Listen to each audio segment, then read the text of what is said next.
It's Hilly and Hart. You know, Alcatraz, of course, the Rock. former prison island off the coast of San Francisco. So there were some rangers and tourists at Alcatraz, and recently they saw something that made them do a double take. A coyote wandering the grounds of Alcatraz. Which the obvious question is, how did he get there? Because there's no wildlife to speak of there. Right. Again, it's in the middle of the water. There's nowhere for anything to go from. They're thinking he swam. They're thinking the coyote swam the mile-long, frigid San Francisco Bay. Isn't that amazing? Well, first he suited up in his wetsuit. Got to stay warm. That's the most important thing. Kind of, yeah. Yeah, and then he just went for it. Well, apparently coyotes are known for their swimming abilities. Yeah. I guess in that part they shouldn't be surprised, but quite incredible. I mean, he's been hunting mice and rats on the islands. You know, some natural pest control. That's true. That's true. They're currently monitoring the situation, they say, to ensure the safety of both the coyote and the island's visitors, because it is a big tourist spot. Mm-hmm, it is. And they say it remains to be seen if this coyote is going to swim back to the mainland or maybe make Alcatraz his permanent home. I have to admit, I would like to see Alcatraz one day. Oh, it looks amazing, yeah. I mean, it's definitely interesting. All we need on Alcatraz now is a Roadrunner. That would be kind of cool. You want to talk about some endless entertainment? Forget it. Meet. Something tells me that Roadrunner wouldn't be making that swim. No. It's Hilly and Hart. Honestly, anytime we start getting into a discussion about feet, I'm always leery because, quite honestly, mine are gross. Well, we're not talking about how disgusting your feet are Good. today. I'm glad. But I need you to think about the shape Right. of your foot. Okay. Apparently, the shape of your foot says a lot about you. It says a lot about your personality. Yeah. Okay, so an Egyptian foot, that's a descending toe pattern. So, you know, your big toe's the biggest, and then it just kind of cascades on down to your little toe, right? Right. All right, so it might indicate that you're descended from royalty. Oh, gosh. Or that in general, you covet all the nice things. Okay. You may love being pampered and splurging for many luxuries like mani-pedis. All right, Kevin, do you have an Egyptian foot? Well, without taking my shoes off, I'd have to look, and I'm not going to do that this morning. You've never noticed the shape of your foot? Well, yeah, I've noticed it. I'm just saying, but to look at it specifically, I think in general, yes, the toe is the big one, and then it works its way down to the right, lower and lower and lower, that sort of thing. Are you that way as well? Nope. I've got what they call a Greek foot. People with long second toes are allegedly ultra creative and maybe a tad impulsive. This digit is narrower at the bottom and wider at the top. That's me. You might be very expressive with some drama queen-like tendencies.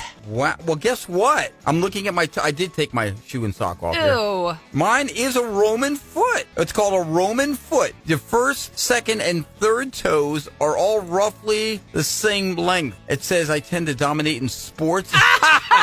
Boy, is this wrong. Like running your mouth? I radiate a well-balanced athletic vibe.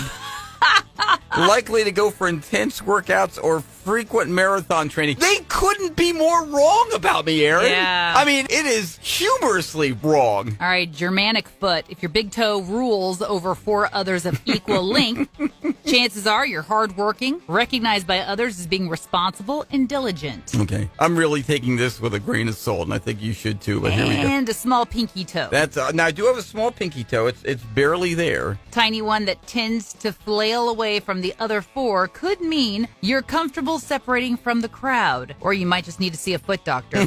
Your rebel tendencies and self-sufficient attitude may project an I'm independent energy that allows you to set off on adventures sans fear. You know what? I'm sure this is not from a podiatrist or anything. It's probably from someone who does, like, you know how reflexology? Heads are nephrology, yeah. Reflexology. Foot reading people or whatever, yeah. Yeah, my guess is that this podiatrist, if it is one, also tells your fortune. So you got that a little to added, look forward to. A little added side gig there, yeah. It's Hilly and Hart. So get this, Matt Damon says Netflix tells him, hey, listen, when you do something like a movie or whatever, maybe a TV show, even whatever, make sure that you repeat the plot line for viewers like maybe 3-4 times during the show. What? What? They say, because apparently people, have their phones in front of them while they're watching TV. Oh, my God. So they're not paying complete attention to the program. That's on them.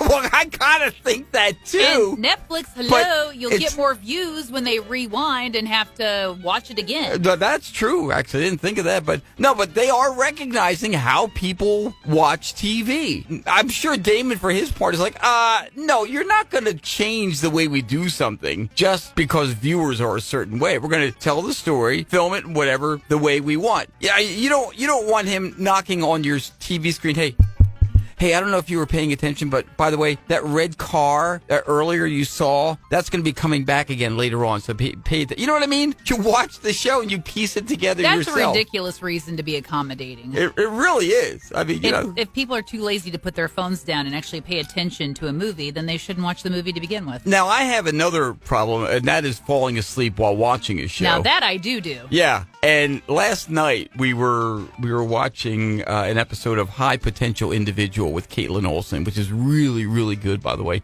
We were, I don't know, there was probably 15 minutes left in the show. I looked at Donna, I go, we're going to have to rewind. She goes, why? I go, I was nodding off. So we had to go back like maybe 10 minutes just to pick up where I last remembered. When the eyelids start getting heavy, I'll say to the husband, we got to tap out. Yeah, that's it. He'll be like, why? I'm like, I'm falling asleep. I don't remember any of this. Gotta tap out. Exactly. It's funny. One episode we were watching, I go, do you remember any of this? She goes, no, I don't. I go, we must have both fallen asleep at the same time. So back we go. But that's a different problem than what Netflix is telling Matt. Right. Hey, maybe, you know what? If you really want to be accommodating to viewers, Netflix, ask him to repeat everything again after like 20 minutes. If you really want to be accommodating Netflix, why don't you have an air horn every 15 minutes or so? That way you can wake us up and we can pay attention.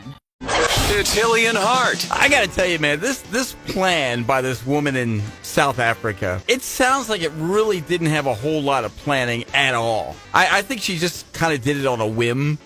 Here's the story. So she sent a text message to her father from her own phone saying that she had been kidnapped and that her abductors were demanding $20,000. Now, if you're the parent, you got to be beside yourself with worry, obviously, right? Well, yeah. A day later, her parents received a call from her again. Okay, she's on the phone. She's on her own phone. On her own phone. Okay. Maybe the kidnappers were allowing her to use her phone. All right, whatever. Telling them where to drop off the ransom. Here's the location. Drop it off, $20,000. They got in touch with the police, as well they should have. The police staked out the location, and they were surprised when the woman arrived to pick up the money herself. Well, were they really surprised, though? She tried to kidnap herself. People just don't wake up one day and say, I'm going to do this. There's like usually a pattern of strange, odd behavior, deceptive behavior. Maybe, I don't know.